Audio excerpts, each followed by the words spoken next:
सभी दोस्तों को मेरा नमस्कार। आप सभी एस्पिरेंट्स का हमारे YouTube चैनल में स्वागत है।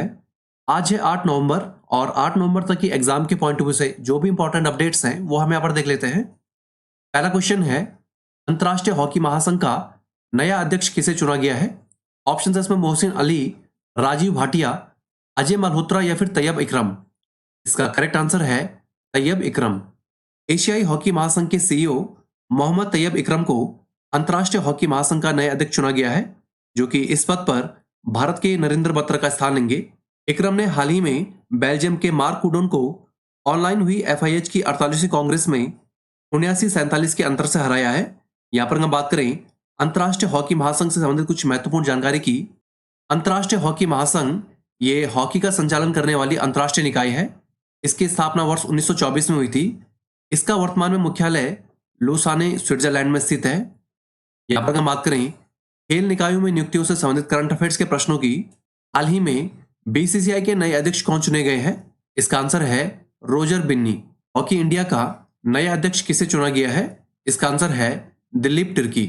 अखिल भारतीय फुटबॉल महासंघ के नए अध्यक्ष कौन चुने गए हैं? इसका आंसर है कल्याण चौबे। अगला क्वेश्चन है, राष्ट्रीय स्मारक प्राधिकरण का नया चेयरमैन किसे नामित किया गया है? ऑप्शन इसमें किशोर के बसा, अनमोल ठाकुर, पीवी कृष्णा या फिर पुरुषोत्तम बनर्जी। इसका करेक्ट आंसर है किशोर के बसा। प्रोफेसर किशोर के बसा को राष्ट्रीय स्मारक प्राधिकरण का नया अध्यक्ष नियुक्त किया गया है। इस तरह का प्रतिष्ठित पद संभालने वाले ये ओडिशा के पहले सामाजिक वैज्ञानिक होंगे। यहां पर हम बात करें राष्ट्रीय स्मारक प्राधिकरण की। इस प्राधिकरण की स्थापना प्राचीन स्मारक और पुरातात्विक स्थल तथा अवशेष अधिनियम 2010 के प्रावधानों के तहत की गई थी। यह भारत सरकार के संस्कृति मंत्रालय के अंतर्गत कार्य करता है। इस प्राधिकरण में एक पूर्णकालिक अध्यक्ष, अधिकतम 5 पूर्णकालिक तथा 5 अंशकालिक सदस्य और 1 सदस्य सचिव की व्यवस्था का प्रावधान है। यहाँ पर हम बात करें विश्व विरासत स्थल, प्राचीन स्मारकों और संग्रहालयों से संबंधित करंट अफेयर्स के प्रश्नों की। यूनेस्को के सबसे बड़े वैज्ञानिक संगठन ने किस भारतीय राज्य में स्थित माउमलू गुफा को भारत की पहली विरासत साइट के रूप में सूचीबद्ध किया है? इसका आंसर है मेघालय। भारत का पहला राष्ट्रीय समुद्री विरासत परिसर ये कहां पर बन रहा है? इसका आंसर है गुजरात के लोथल में। ग्वालियर के सिंधिया संग्रहालय में गाथा स्वराज की गैलरी का उद्घाटन किसने किया है? इसका आंसर है गृह मंत्री अमित शाह। अगला क्वेश्चन है, हाल ही में किस टीम ने बीसीसीआई सीनियर महिला T20 ट्रॉफी जीती है? ऑप्शन इसमें बंगाल, रेलवे, नॉर्थ ईस्ट या फिर वेस्ट जोन। इसका करेक्ट आंसर है रेलवे। रेलवे ने बंगाल की टीम को फाइनल में हराकर बीसीसीआई सीनियर महिला T20 ट्रॉफी जीती है। यह जो फाइनल मुकाबला है ये बेंगलुरु के एम चिन्नास्वामी स्टेडियम में खेला गया है। यहां पर हम बात करें बीसीसीआई से संबंधित कुछ महत्वपूर्ण जानकारी की। बीसीसीआई यानी कि भारतीय क्रिकेट कंट्रोल बोर्ड, यह भारत में क्रिकेट के लिए राष्ट्रीय शासी निकाय है। इसकी स्थापना वर्ष 1928 में हुई थी। इस बोर्ड का मुख्यालय मुंबई, महाराष्ट्र में स्थित है। वर्तमान में बीसीसीआई के सचिव जय शाह हैं। महिला क्रिकेट से संबंधित करंट अफेयर्स के प्रश्न यहाँ पर देख लेते हैं। आईसीसी महिला क्रिकेट विश्व कप 2022 का आयोजन ये किस देश में हुआ है? इसका आंसर है न्यूजीलैंड। आईसीसी महिला क्रिकेट विश्व कप 2022 का विजेता कौन है? इसका आंसर है ऑस्ट्रेलिया। आईसीसी महिला T20 विश्व कप 2023 की मेजबानी कौन सा देश करेगा? इसका आंसर है दक्षिण अफ्रीका। अगला क्वेश्चन है, हाल ही में राइजिंग सन वाटर फेस्टिवल 2022 ये किस राज्य में आयोजित हुआ है? ऑप्शन इसमें सिक्किम, लद्दाख, मेघालय या फिर केरल। इसका करेक्ट आंसर है मेघालय। मेघालय राज्य में इस 3 दिवसीय राइजिंग सन वाटर फेस्टिवल 2022 का आयोजन हुआ है। भारतीय सेना की पहल पर पहली बार पूर्वोत्तर क्षेत्र में मेघालय के उमियाम झील में इस फेस्टिवल का आयोजन किया गया है। यहां पर हम बात करें मेघालय राज्य से संबंधित कुछ महत्वपूर्ण जानकारी की। मेघालय की राजधानी शिलोंग है। यहाँ की राजभाषा अंग्रेजी है। जनवरी 1972 में मेघालय को पूर्ण राज्य का दर्जा मिला था। गारो, खासी, जयंतियां ये मेघालय की कुछ प्रमुख पहाड़ियां हैं। मेघालय के चेरापूंजी और मासिनराम ये सर्वाधिक वर्षा वाले क्षेत्र हैं। वांगला ये मेघालय का प्रसिद्ध त्योहार है। वर्तमान में मेघालय के मुख्यमंत्री कॉनरेड के संगमा है। हाल ही में मनाए गए प्रमुख त्योहारों से संबंधित प्रश्न भी यहाँ पर देख लेते हैं। राष्ट्रीय आदिवासी नृत्य महोत्सव ये हाल ही में किस राज्य में शुरू हुआ है? इसका आंसर है छत्तीसगढ़। पहले आसियान भारत स्टार्टअप फेस्टिवल का उद्घाटन ये किस देश में हुआ है? इसका आंसर है इंडोनेशिया। दिल्ली में सरस फूड फेस्टिवल 2022 का उद्घाटन किसने किया है? इसका आंसर है केंद्रीय मंत्री फग्गन सिंह कुलस्ते। हाल ही में किस राज्य ने बेस्तु वर्ष नाम से अपना नया साल मनाया है? इसका आंसर है गुजरात।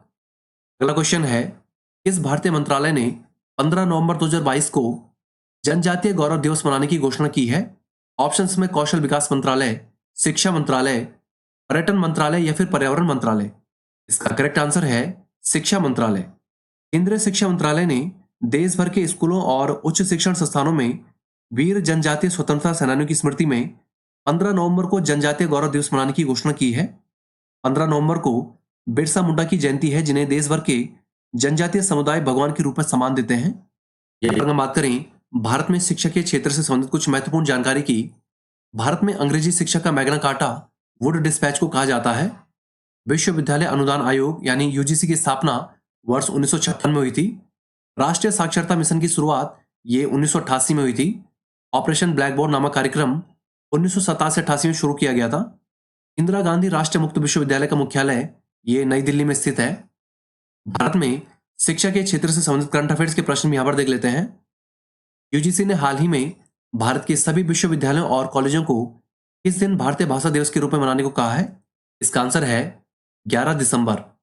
राष्ट्रीय शिक्षक पुरस्कार 2022 ये कितने शिक्षकों को प्रदान किया गया है? इसका आंसर है 45। शिक्षक दिवस के अवसर पर चयनित पुरस्कार विजेताओं को राष्ट्रीय शिक्षक पुरस्कार 2022 ये किसने प्रदान किए हैं? इसका आंसर है राष्ट्रपति द्रौपदी मुर्मू। अगला क्वेश्चन है, 17वें प्रवासी भारतीय दिवस के लिए मुख्य अतिथि किसे बनाया गया है? ऑप्शंस में ऋषि सुनक, प्रीति पटेल, मोहम्मद इरफान अली या फिर इनमें से कोई नहीं। इसका करेक्ट आंसर है मोहम्मद इरफान अली। गुयाना के राष्ट्रपति डॉक्टर मोहम्मद इरफान अली को आगामी 17वें प्रवासी भारतीय दिवस के लिए मुख्य अतिथि बनाया गया है। 17वां प्रवासी भारतीय दिवस सम्मेलन ये आगामी 8 से 10 जनवरी 2023 तक इंदौर में आयोजित किया जाएगा। यहां पर हम बात करें प्रवासी भारतीय दिवस से संबंधित कुछ महत्वपूर्ण जानकारी की। प्रवासी भारतीय दिवस ये भारत सरकार द्वारा प्रतिवर्ष 9 जनवरी को मनाया जाता है। पहला प्रवासी भारतीय दिवस 9 जनवरी 2003 को नई दिल्ली में आयोजित हुआ था। वर्ष 1915 में महात्मा गांधी की दक्षिण अफ्रीका से भारत वापसी को चिन्हित करने के लिए 9 जनवरी को प्रवासी भारतीय दिवस के रूप में मनाया जाता है। प्रवासी भारतीय दिवस मनाने की संकल्पना स्वर्गीय लक्ष्मीमल सिंघवी ने की थी। अगला क्वेश्चन है, 26वां मालाबार अभ्यास 2022 ये किस देश में आयोजित होगा? ऑप्शन इसमें यूएसए, भारत, जापान या फिर सिंगापुर। इसका करेक्ट आंसर है जापान। मालाबार अभ्यास का 26वां संस्करण ये जापान में आयोजित होगा।